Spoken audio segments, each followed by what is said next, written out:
December 14th, 1992. It was a rainy and cold morning with just over a week until Christmas. And also the day 59-year-old Sally Manery was brutally murdered right outside of her back door at 1220 Santa Barbara. Police say the evening before was like any other. Just possibly got up and just went outside to enjoy the air or enjoy the rain, and this tragedy took place.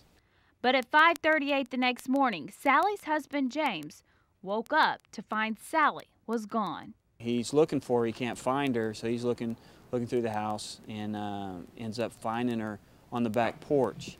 He went to check on her. She was laying down, and he saw that she had apparently been shot in the head.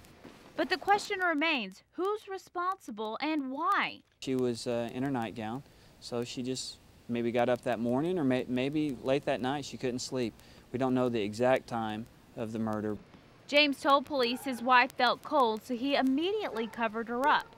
A lot of times when people see something like this, you know, it is kind of shocking, it is a little unnerving, and you just tend to think, okay, she's cold, you know, I need to put a blanket on her.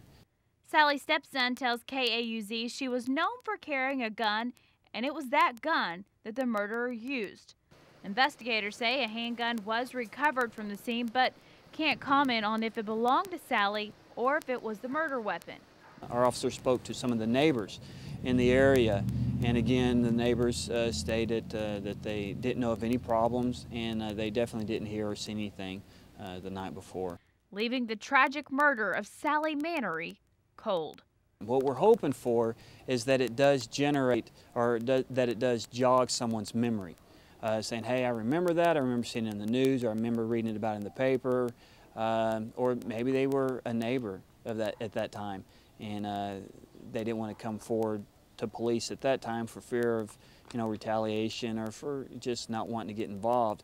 Well, maybe now that enough time's gone by, that individual with that information will step forward, and that might be the piece that we need to close this case.